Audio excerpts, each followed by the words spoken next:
I think it's going to be a very close competition between him and Martin. I mean, What's up guys and welcome. You are watching Fazi Fitness. So let's start this video with this ongoing debate on how Chris Bumstead is gonna do or is gonna compare to the big mass monsters of the men's open bodybuilding, especially against Martin Fitzwater. And Martin, I think we can all agree, was the breakout star of 2024. I mean, that guy just placed top 4 in the world. And there was even an argument that Martin should have placed ahead of Derek. Now, Ian Val here, as cbum's former coach and his brother-in-law, he might be a bit biased. But there is something he must be watching in cbum's physique post-Olympia this year, that he is of this opinion that this is gonna be a very close battle between Martin and Chris Bumstead. doing a front lat spread and a back double, and the back looked dramatically different to me. Nice. Really, eh? That's the one thing I noticed this Olympia was like a little lacking a bit of pop when he was a touch on the flat side. His back looked really good, like the fullness and like pop to the back and the arms and delts, and looked really, really good. And his conditioning was still like really, really good. And he said he was like 252 in that. So yeah, I mean, I think he'll be good. I mean, I think it's going to be a very close competition between him and Martin. I mean, I think it'll be Do you good. think? Now that means Chris is gonna have to beat guys like Akeem Williams, Sean Carrera, Emir, Harsamdi, possibly Rafael Barr, and so many others to place second behind Martin Fitzwater. And Chris Bumstead pushing Martin Fitzwater and beating Rafael Barr only means one thing: even without taking any time off, even without taking any time to grow into the men's open bodybuilding class, he is still good enough to place potentially top 6 or top 7 in the world in the men's open bodybuilding. But you're kind of overlooking Akeem. Do you think I think Akeem isn't strong enough from the back to stand next to Chris and Martin. he's only missing one pose? Well, yeah. I mean, One. His back lat spread is good. his back lat spread is okay. It's not good, but it's Let's take a look at that. it's a bit funky. It's a bit funky looking. I think he's got a lot of muscle. Because the thing is, taking a few weeks to fill up in the post-show rebound phase, that doesn't mean that he took time to grow into the men's open bodybuilding. But if, in fact, Chris Bumstead is able to place top 2 in his first men's open pro show, that too against such a deep kind of lineup, that is a huge deal. And I have to say that is gonna put a lot of pressure, especially the social media pressure, on Chris Bumstead to go for another year. Because hypothetically speaking, if cbum is able to give Martin a run for his money without even taking any time to get bigger to grow for the men's open, just imagine how he would do if he goes through a proper off-season, a full growing phase, and then competes at next year's Miss Olympia. Because I'm sure the NPC, they will gladly give him a special invite. Now, in my opinion, that is certainly not gonna happen, because cbum is done after this one. This is probably gonna be his last show, and I personally do not think that this is gonna be a show just between Martin and cbum. And the overall size difference, that will be a lot more evident between Chris Bumstead and a guy like Akeem Williams on the stage. The friendly banter between Chris Bumstead and Martin Fitzwater, that is making this upcoming Prog Pro very exciting. I mean, it already is super exciting. cbum leaving this hilarious comment under the latest physique update of Martin, and Martin's comeback is just awesome. So with less than 10 days to go, Martin is looking really dry, and that is where he really shines.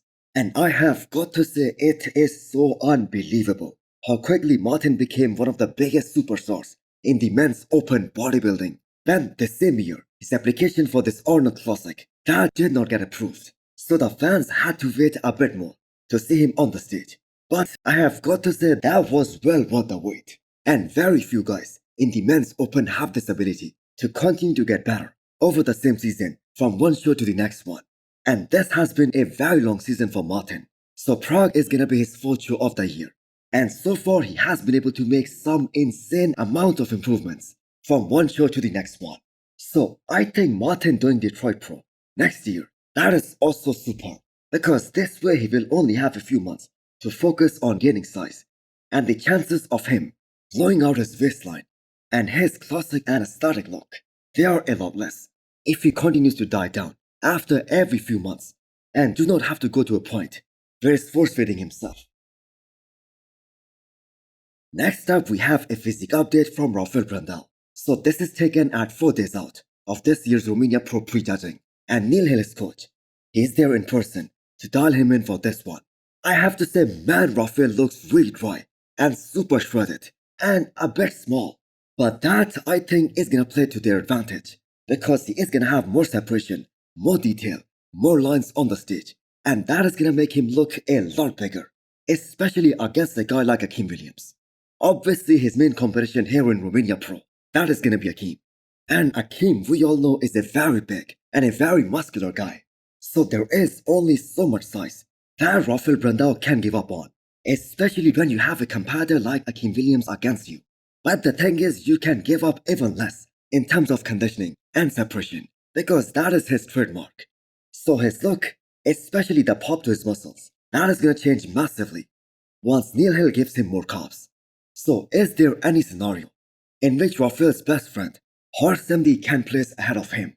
Well, I'm gonna say that isn't happening. Rafael at his very best, he is one of the most symmetrical and one of the most beautiful physique in the men's open bodybuilding. And when he is on, there isn't one shot where he looks weak. He has no weak shots. The Olympia, especially the finals, that wasn't his best look. But here at Romania Pro, we might see the best of Brandao, and this week he might become the 2 times Romania Pro champion. Now, if Rafael Barr wins and gets his Olympia qualification so early in the year, he must do prog, not just for the sake of sharing that stage with Chris Bumstead, but against Martin Fitzwater, because this is gonna be his last chance to stand next to him, a top 4 guy in the world, until next year's Miss Olympia. And that is gonna give him a lot of pointers on what to do for the Olympia next year. That this is the leanest I've seen Rafael in 2024. Obviously, this is our first year. We were talking about this on the way over to the gym, that it's been a very, very successful year for him. Next up, we have an update from our 6 times Olympia champion, one of the greats of all time, Dorian Yates. So we always wonder how some of the greatest champions of the past, they are doing right now. So here is Dorian, the most hardcore bodybuilder of his era, or I'm gonna say of all time. He went through a total hip replacement. So it turns out that the history of this damage, that goes back to almost 35 years back. Because back in 1987, I believe Dorian wasn't even a pro back then. He turned pro the next year, and he won his first pro show in 1991. And Dorian has this unique record of placing second at his first ever Miss Olympia that same year. Interestingly, multiple bodybuilders from the 90s, like Kevin Levrone, Flex Wheeler, and so many others, their physiques were just so damn complete, and they were already ready for that big stage even before turning pro. Because both these guys, they also placed second at their Olympia debuts.